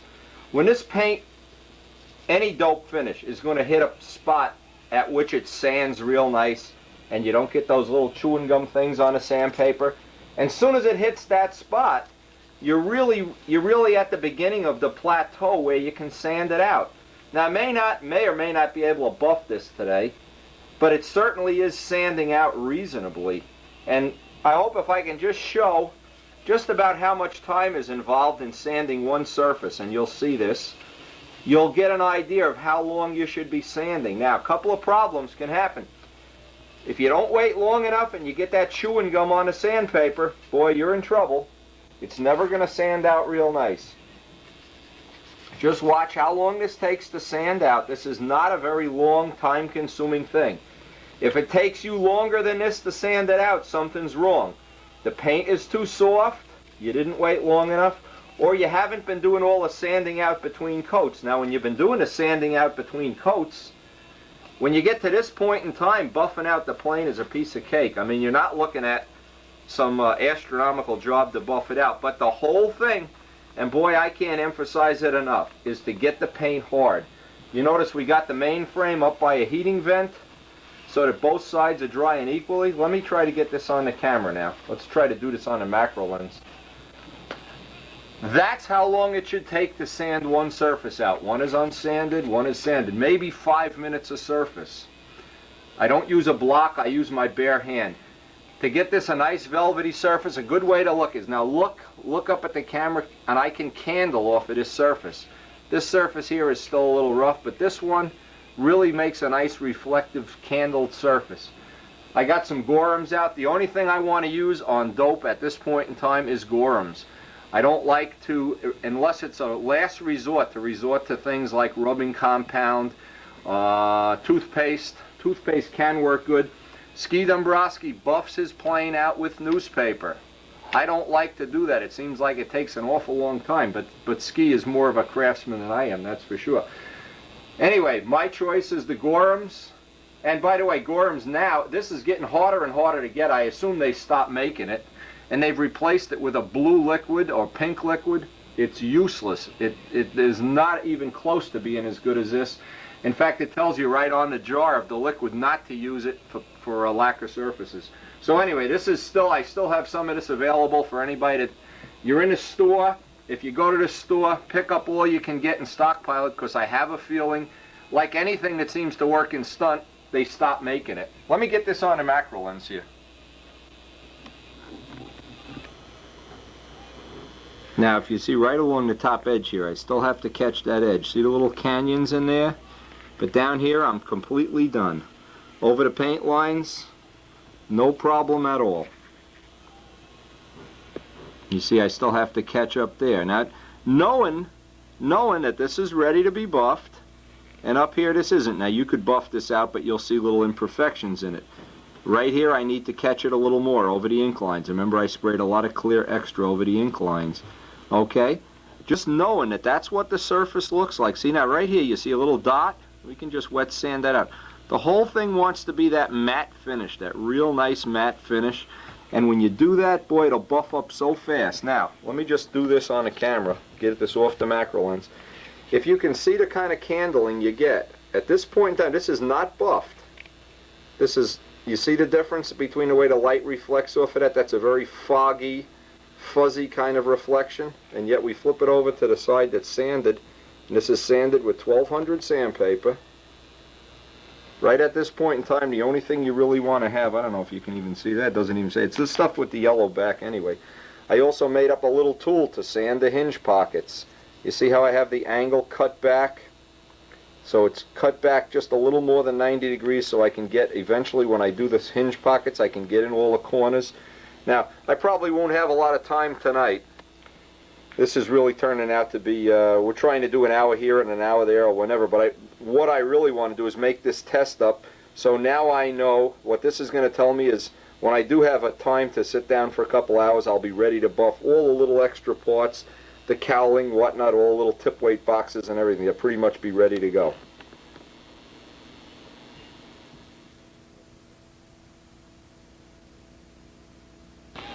See, so now I know I can get right in these corners. I can use that little candling ability, get right up in the corners. Now I just took another little mental note. I looked out at the amount of clear. I emptied out the gun, and I have about maybe a little more than 1 gun load left of clear. If I do go through any spot and I have to touch it up, I certainly haven't used up the whole gallon of material yet. I'm still on the short side of that. So that'll tell me that at least we're not going to be going into that overweight area where you spend all winter and you wind up with an 80-ounce plane. Now, very carefully on edges. Edges, very carefully, not many swipes. That's the one spot you get yourself in trouble on. Keep the paper lubricated. Very easy on the edges. You know we're going to probably go through anyway and have to touch it up. Well, we still want to catch the edge. When I do along the hinge lines, very carefully.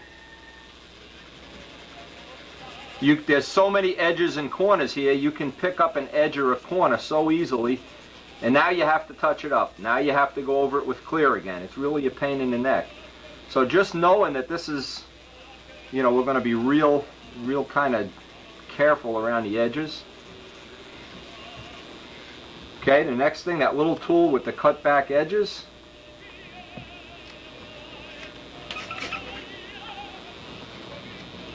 Lets me get in each one of the hinge pockets. Again, I'm trying to do just enough that I can make that flat matte finish without going through.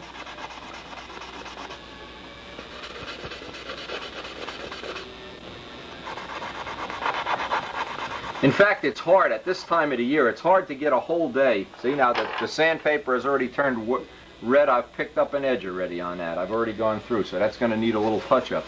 But again, remember just how little paint we have on here. We have a very, very little. And the fact that I can sand some of this stuff out means when I get to do the buffing, it should buff right up with no problem at all.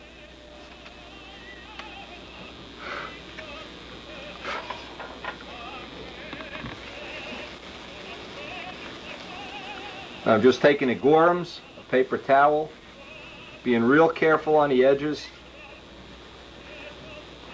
And it's not unusual because I keep the amount of clear, the total amount, to what I feel is the minimum you can get away with. I always wind up with spots that I buff through at this stage. It's okay, I'm going to touch them up before I go on to the next stage. Let them sit a day or so and then go back and just buff them right in. And you can see how long it takes. Actually, you can see how this is coming up real quickly. The two tricks is not doing it prematurely. You want to throw, each time you do a surface, throw the paper towel away. When the Gorhams gets old and sticky, it gets cakey on there, it just scratches everything all to holy hell. I'd say one surface this size is all you want to do, and then throw the paper towel away. The Gorhams is relatively cheap. Don't try, buff a whole plane out with one piece of towel. Towels seem to work okay, but my first choice is always the Bounty towels, and not the cheap-ass towels. Bounty. Nothing but Bounty. Who's that woman on the Bounty commercials that the quicker picker upper, the quicker buffer outer? Anyway, this is all I'm going to have time for. It's amazing, but now I know, at least from this little session, I know that as soon as I get some real time, maybe I'll have some time tomorrow, I'll have some time to sit down for 4 or 5 hours, I can get a good chunk of the buffing done. And getting this done, now this has been sitting a lot longer than the main frame. At least I know that I don't have all of that buffing to do in one short time. The more you can spread it out, and that's just one more reason for building a plane in parts like this, the more you can spread the buffing operation out, your arms won't get tired, your wife won't get cranky. And again, I have a couple of spots on here I have to touch up, so I can put this, I'll touch it up with a brush, put this aside to dry, and I can just come back and hit this with a little bit of Gorham's later, and should be fine.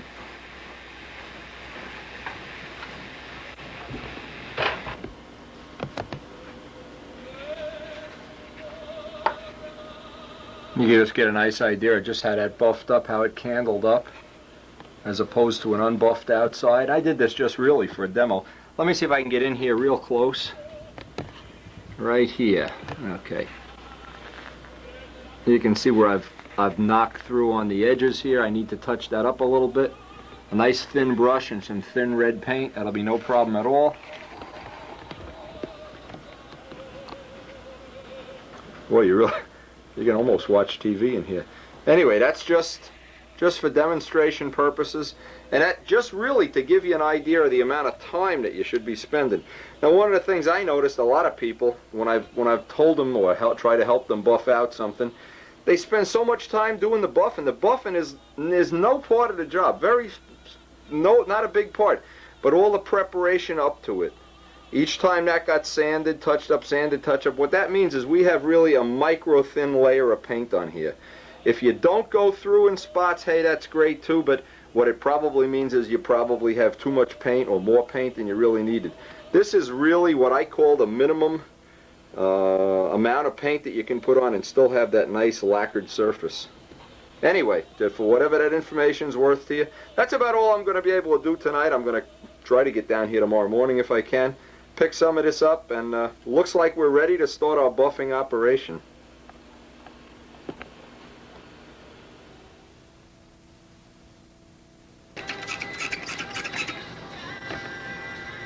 Now you can even tell, even part by part, I got a couple other parts done already, but how just unbelievably easier it gets to sand this when you even wait 1 or 2 extra days. Every day that I wait, the paint gets easier and easier to sand. And I'm getting it off now where there's absolutely nothing on the sandpaper. It knocks right down. Now part of this is just letting it dry long enough between coats. If you go piling it on, that's a problem. But we've been real lucky spreading out. Remember that old thing of doing the small parts first so they dry? Main frame again today is sitting up by that heating vent just cooking away like a pot of spaghetti. And I hope in a couple days we'll be ready to start knocking that one down. Anyway, this is coming out better than I thought it would. Buffing out very nice. Got a little bit of snow today, so doubt if I'm going to work outside. Maybe I'll get to do a lot of buffing today. I don't know. We'll see. I want to show this real close, boy. It's the amount of time. Sometimes just by letting it dry 1 or 2 extra days, you can cut the time in half. And this is just perfect.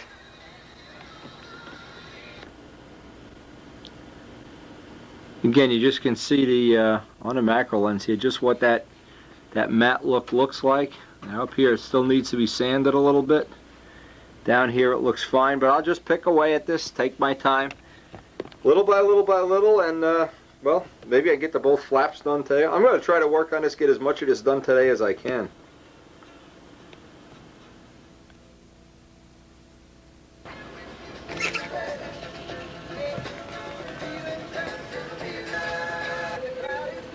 Cap it. Now I don't know if you can see, we have one side of this, you can see what that texture, how that looks. Okay, here's one of the problems, and I wanted to mention this right on the video, right here. Where the heck is it now? Now that I'm looking through the macro lens, I can't find it. Right up here. If you put this in the light, you see where the gun spit out the clear here? No problem at all. I'm just going to take that little wood block, the 1200, and block sand it right down. Now I'm going to do the other side before I even go and get the Gorhams. I've got one side done. I've got in the hinge pockets done. I'm just going to flip it over and do the other side. You can see the difference in the matte look on the side that's been sanded. in this kind of orange peely look. But keep in mind, when a gun spits like that, and that's just the typical gun spitting. Usually when a gun spits like that, it means you need to thin the paint out just a little bit. It's pre-drying out at the tip and then spitting it off. So when you see that, you might want to add just a little bit of thinner, and that'll cure that. Now, this is when I was doing little tests, and you never go back, at least I don't feel like it's necessary. Go back, you could wipe your finger on that and try to make it better. Not really necessary because it'll block sand right out.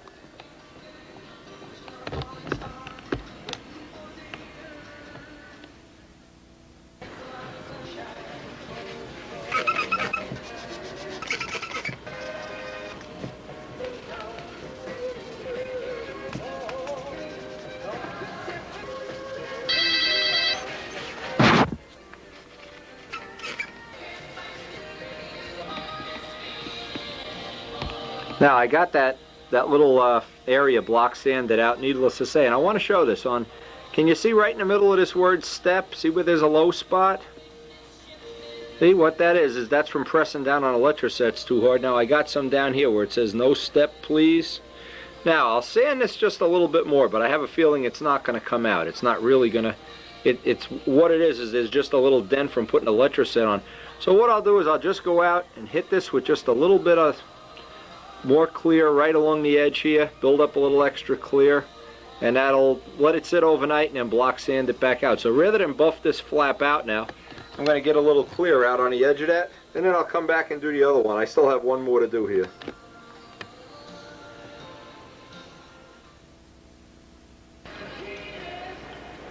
Now before I spray this with clear, I want to just touch up. There's one little spot I see I've almost I have gone through.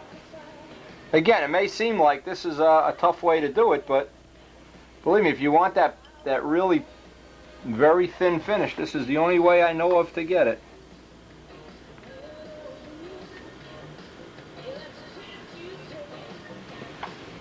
Haven't found a better way yet to do it than this. Alright, now I've got this sanded as much as I can. I'm just going to shoot a little clear on that.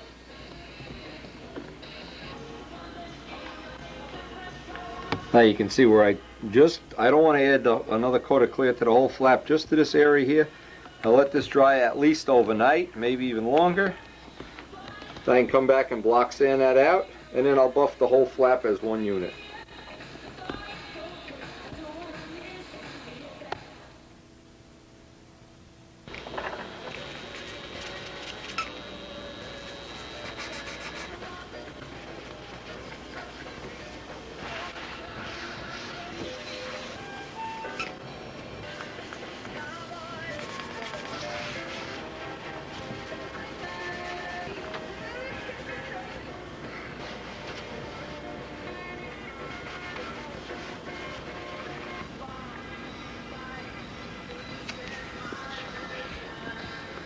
See if you can get a little look at how this buffed out.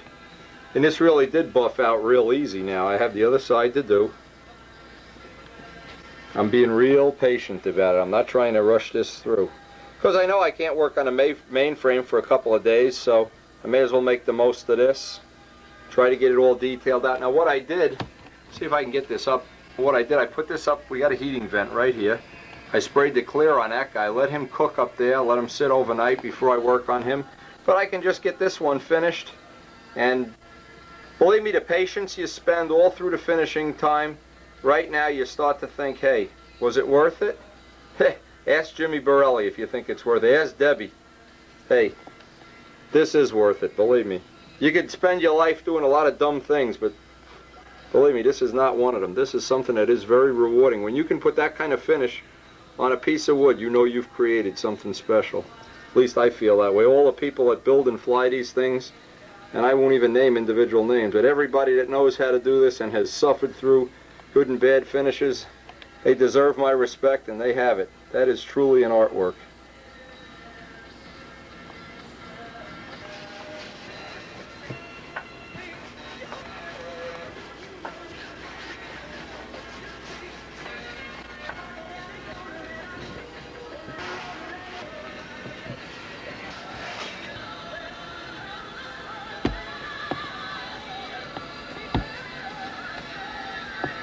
Hey, the elevators look like they came out real nice. You can pretty well put these away. These are totally finished. Let's see what else we got. The rudder polished up real nice, buffed up beautifully. Got all the little doors and hatches and stuff. Let's just take a look if we have any imperfections here that we want to patch up. Look like they have a nice gloss on them. And of course the tip weight box. Okay, so this was a pretty, I would say, pretty real productive session. I got the other flap done. I got all the little stuff buffed, and we're coming up near the end of this tape now. I got that one little guy up there. He's drying. I guess I'll do him off camera or do him tomorrow or whenever. This was quite a nice thing, getting all this done ahead of time. Now it's just a question of working on the mainframe. Once it gets dry enough, once it's ready to be sanded and buffed, it should be a relatively easy thing to get that done. So I hope you picked up some good tips, some good ideas from this tape. Something you can put to use right away on your own plane. Something that'll help you save some time and energy and make you more enthusiastic about the hobby in general.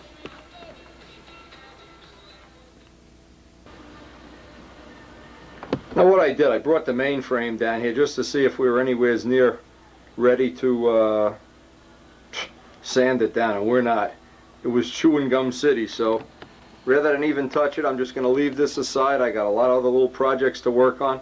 I lined up all my stuff over here, and this is a good idea to keep it on a nice towel, something so it doesn't get all scratched up while we're waiting. And we're just going to have to give him a couple more days, maybe a week, I don't know. In the meantime, we got plenty of other things to work on here, and I don't want to rush this, that's for sure.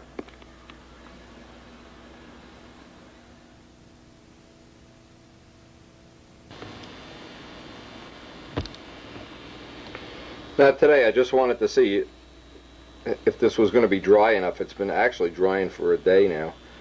You see where I have this all sanded down, and this is where I put the extra clear out on the edge, so all I'm going to do is re-sand the clear and see if this is going to be buffable right now.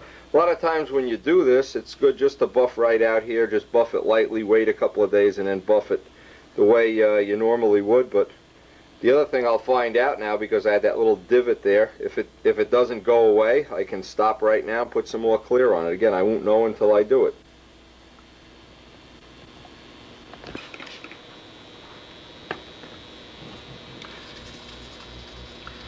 Now, since we only have this one little area, which is pretty much like a repair, what I'm really trying to find out is if I have enough clear in there to fill in that little divot. And if there isn't, needless to say, just spray another coat, let it dry overnight again. But what I really would like to do is get all of these parts buffed, get them as close to being flawless as possible before I start on a mainframe. And I probably, because we have a Monday night class coming up tomorrow, I probably won't even get to do anything Monday. It'll be Tuesday that I start on the buffing of the mainframe. And that then becomes, you know, whenever I can squeeze in an hour of sanding or an hour of buffing, I'll do it. Now let's just get a look at this. Making these little repairs is really one of the things you sure want to be able to do if at all possible.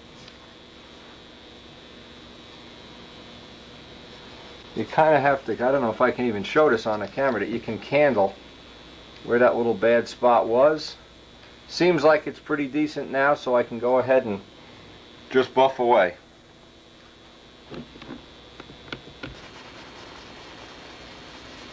Now the thing that you have to be real careful of when you're doing a repair like this, we know you only have really one or maybe even two coats of clear over that repair, and you don't want to get too crazy about, at least at this point in time while that paint is still soft. Just be very careful to go around the repair and not get it that you're going down through the paint if possible. Again, I hope one of the things that you've gotten, and we're getting near the end of this tape, we'll probably pick this up on the next tape with the mainframe. One of the things I hope you've gotten, and it's important, a lot of people, they wait to the very end of building a plane, and then they have this tedious thing that takes about a week of sanding and buffing and sanding and buffing. What it should be is you should be all along through all the coats doing sanding, and little by little. It's like so many hours, you know, you can divide it up into a lot of little segments. It gets a lot more palatable than when you get to the end of a plane. And usually at this point in the plane, you know, we're still in the middle of the winter, but you really want to go out and fly it. And then you're facing this ordeal of buffing. Well, if you do it little by little, the technique I've shown, it really isn't all that objectionable. It really isn't some kind of a major ordeal you have to live with. And you can see how long it takes to buff out a flap, even a flap that has a repair on it. It's not a monumental thing, but that's because we've done our homework all along.